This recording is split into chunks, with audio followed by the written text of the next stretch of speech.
વક્રતુંડ મહાકાય સૂર્યકોટિ સમપ્રભ નિર્વિઘ્નં કુરુ મે દેવ સર્વકાર્યેષુ સર્વદા.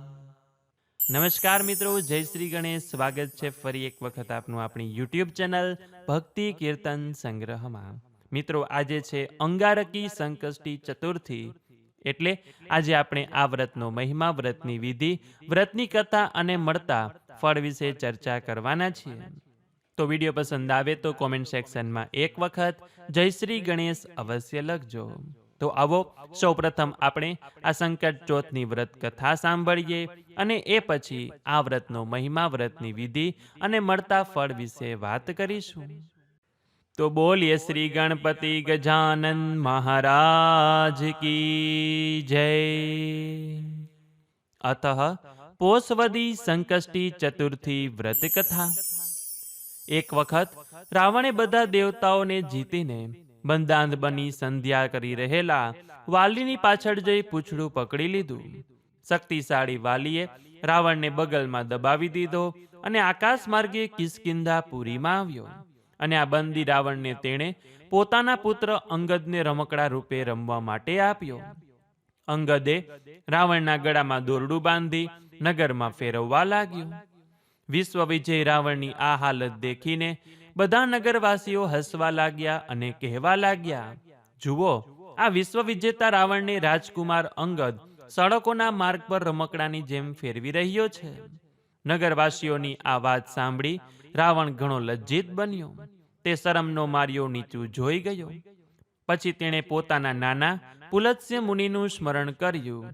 આથી પુલત્સ્ય મુનિ હાજર થઈ તેને પૂછવા લાગ્યા કે તે મને શા માટે યાદ કર્યો છે. રાવણ કહે કે નાનાજી, દેવતાઓ પર જીત મેળવીને મેં ગર્વ કર્યો, તેનાથી મારી આ દશા થવા પામી છે. મેં પશ્ચિમી મહાસાગરના તટ ઉપર એક વાનરરાજને સંધ્યા કરતો જોઈને તેની પાછળ જઈ તેનું પૂંછડું પકડવા પ્રયત્ન કર્યો, પરંતુ તે વાનર બગલમાં પકડીને મને અહીં લાવ્યો છે અને મારી આ દશા કરી છે. મારી આ હાલત જોઈને નગરવાસીઓ મારી હાંસી કરે છે. આનાથી હું લજ્જિત થયો છું. મારા ગળામાં દોરડું બાંધવાથી હું અશક્ત બની ગયો છું. હવે મારે શું કરવું તેનો કોઈ ઉપાય હોય તો તમે મને બતાવો અને મારું રક્ષણ કરો. પુલત્સ્ય મુનિએ કહ્યું કે રાવણ, ના હિંમત થવાનું કોઈ કારણ નથી. હું તને બંધન મુક્ત કરાવીશ. આ વાલી દેવરાજ ઇન્દ્રના વીર્યથી ઉત્પન્ન થયેલ છે અને પરાક્રમમાં તે તારાથી બળવાન છે. આ વાલીનું મૃત્યુ દશરથ પુત્ર શ્રીરામના હાથે થવાનું છે.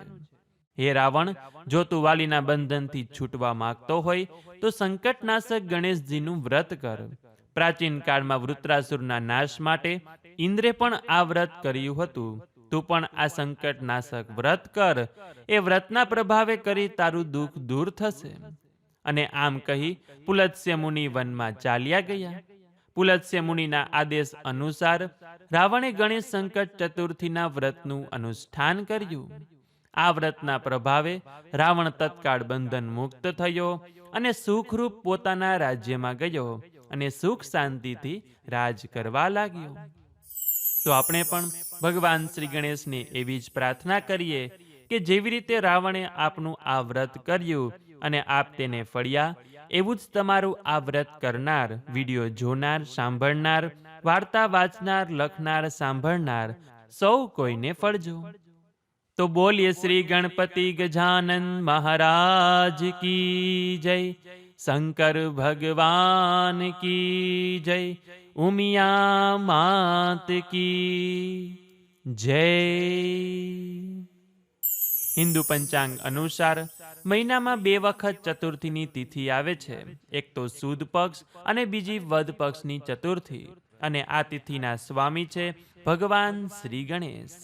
આ દિવસે ભગવાન શ્રી ગણેશનું વિશેષ પૂજન થાય છે. કહેવાય છે કે જે ભક્તો વિનાયક ચતુર્થીનું વ્રત કરી ન શકે તે લોકો આ સંકટ ચતુર્થીનું વ્રત અવશ્ય કરે, કે જેનાથી તેના જીવનમાં આવતી તમામ બાધા, વિઘ્નો, સંકટ દૂર થાય છે. અને એમાં પણ આ વર્ષે આ પોષ મહિનાની સંકટ ચતુર્થી એ અંગારકી સંકાષ્ટી ચતુર્થી છે. અંગારકી એટલા માટે કે જ્યારે સંકટ ચોથનું વ્રત મંગળવારે કરવાનું હોય ત્યારે તેને અંગારક સંકટ ચોથ કહેવાય છે, કે જેનું વ્રત કરવાથી 21 ચોથ વ્રત કર્યા બરાબર પુણ્ય મળે છે.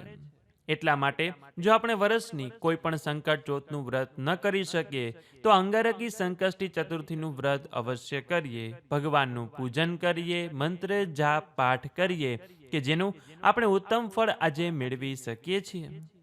નારદ પુરાણ અનુસાર સંકટ ચોથના દિવસે વ્રત કરવાથી આપણી સર્વે મનોકામના પૂર્ણ થાય છે. સાંજના સમયે ભગવાન શ્રી ગણેશનું પૂજન કરવાનો વિશેષ મહિમા બતાવવામાં આવ્યો છે.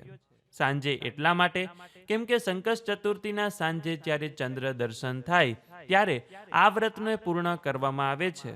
અને એવું પણ કહેવાય છે કે ગણેશજીનું પૂજન કરીને જો ચંદ્ર દર્શન કરવામાં આવે છે તો આપણને ગણેશજીની કૃપાની સાથે જીવનમાં યશ, ધન, વૈભવ અને સ્વાસ્થ્ય લાભની પણ પ્રાપ્તિ થાય છે.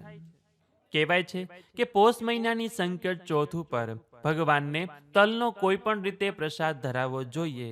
ચાહે આપણે લાડુ ધરાવીએ, ચીકી ધરાવીએ, આખા તલ ધરાવીએ કે કાચા તલ ધરાવીએ, કોઈ પણ રીતે આજે ભગવાનને પ્રસાદમાં તલનો પ્રસાદ ધરાવવો જોઈએ. કારણ કે પોષ માસ એ ભગવાન સૂર્યનારાયણનો માસ કહેવાય છે કે જેમાં તલનું ઘણું મહત્વ છે. અને તલનું આજે દાન કરવાથી પણ અનેક ગણા લાભની પ્રાપ્તિ થાય છે, પાપો નષ્ટ થાય છે. અને પોષ મહિનામાં સટતિલા એકાદશી પણ આવે છે કે જેમાં પણ તલનો 6 પ્રકારે ઉપયોગ કરવાનું મહત્વ બતાવેલું છે. તો હવે જે કોઈ સંકટ ચોથનું વ્રત કરે છે અથવા તો કોઈ કારણોસર નથી કરી શકતા તે દરેક લોકોએ આજે ગણેશજીનું પૂજન અવશ્ય કરવું જોઈએ. તો હવે આ પૂજન વિધિ કેવી રીતે કરવી? તો કે સવારે વહેલા ઉઠી સ્નાનાદિ કાર્યોમાંથી પરવારીને સૂર્યદેવને અર્ધ્ય આપીને આપણા સૌ લોકોના ઘરના મંદિરમાં ગણેશજીનું સ્થાપન તો હોય જ, નિત્ય આપણે ગણેશજીનું પૂજન તો કરતા જ હોઈએ. તો આજે એક અલગ બાજોટ ઉપર ભગવાનનું સ્થાપન કરીને પૂજન કરવામાં આવે છે. જો મૂર્તિ ન હોય, ફોટો ન હોય તો સોપારીમાં પણ ભગવાન શ્રી ગણેશનો ભાવ ધરીને તેનું પૂજન કરી શકાય. જો મૂર્તિનું પૂજન કરતા હોય તો પંચામૃત અને શુદ્ધ જળથી સ્નાન કરાવીને જનોઈ વસ્ત્ર પહેરાવીને ભગવાન ગણેશને કંકુ ચાંદલો કરીને ચોખા ચોંટાડીને તેને 21 દુર્વા અર્પણ કરવામાં આવે છે. આમ તો આપણે દરેક દિવસે દુર્વા અર્પણ કરતા હોય, જો ન કરતા હોય તો આ સંકટ ચોથ ઉપર તો ભગવાનને દુર્વા ખાસ અર્પણ કરવા, કે જેને ઘણી જગ્યાએ ધોખડ પણ કહેતા હોય, ઘણી જગ્યાએ ધરો પણ કહેતા હોય છે. એ પછી ભગવાનને પ્રસાદ ધરાવવાનો, ભગવાન સમક્ષ ધૂપ દીવા અગરબત્તી કરવાના અને ભગવાનનું પૂજન કરવાનું અને પછી આરતી કરીને ત્યાં બેસીને આ સંકટ ચોથની વ્રતની કથા સાંભળવાની, કે જે સાંભળવા માત્રથી પણ આ સંકટ ચોથનું પુણ્યફળ મેળવી શકાય છે. એ સિવાય આજના દિવસે સંકટનાશન ગણેશ સ્તોત્રનો પાઠ કરવો, ગણેશ અથર્વશીર્ષનો પાઠ કરવો, ગણેશ 108 નામાવલી, ગણેશ સહસ્ત્ર નામાવલી, ગણેશ દ્વાદશ નામ સ્તોત્ર કે પછી આપની અનુકૂળતા અનુસાર ભગવાનનો આજે કોઈ પણ એક પાઠ કરવો અને ઓમ ગમ ગણપતયે નમઃ અથવા તો કોઈ પણ ગણેશજીના મંત્રની એક માળા અવશ્ય કરવાની. જો ત્યારે સમય ન હોય તો દિવસભરમાં જ્યારે પણ સમય મળે છે ત્યારે આપ મંત્ર જાપ પાઠ કરી શકો છો.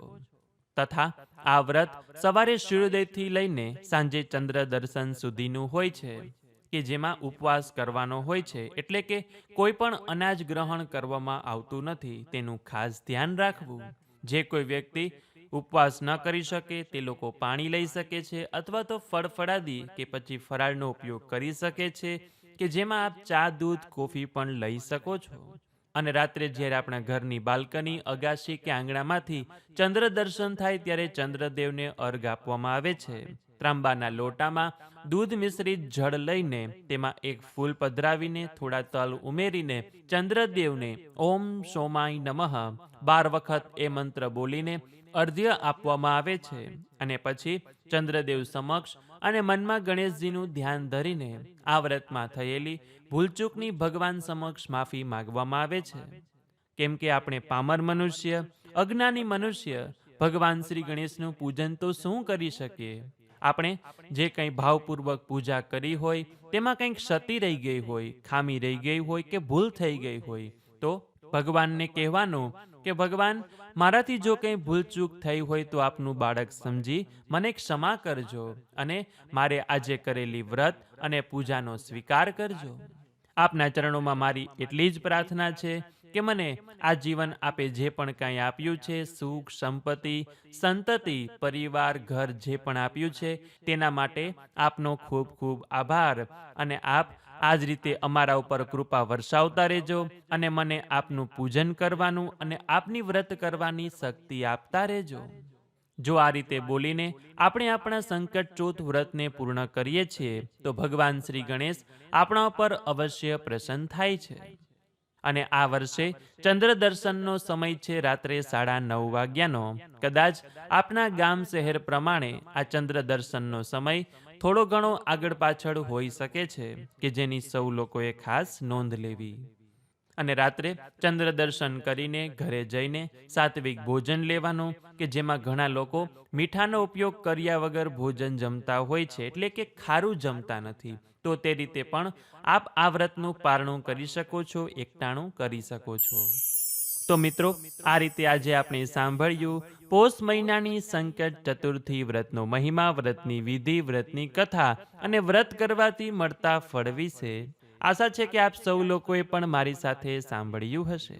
તો આ વિડીયો પસંદ આવ્યો હોય તો લાઈક કરી તમારા મિત્રોને મોકલી, અમારી ચેનલમાં નવા હોય તો સબસ્ક્રાઇબ કરવાનું ભૂલતા નહીં કે જેથી આવનાર અવનવા વિડીયો આપ સૌને મળતા રહે. તો આ સાથે હવે મને રજા આપો, મળીશું ફરીથી એક નવા વિડીયોમાં. ત્યાં સુધી આપ સૌ લોકોને અમારી ચેનલના જય શ્રી કૃષ્ણ. ધન્યવાદ. મારી સાથે જોડાઈ રહેવા બદલ, મને સાંભળવા બદલ આપ સૌ લોકોનો ખૂબ ખૂબ આભાર.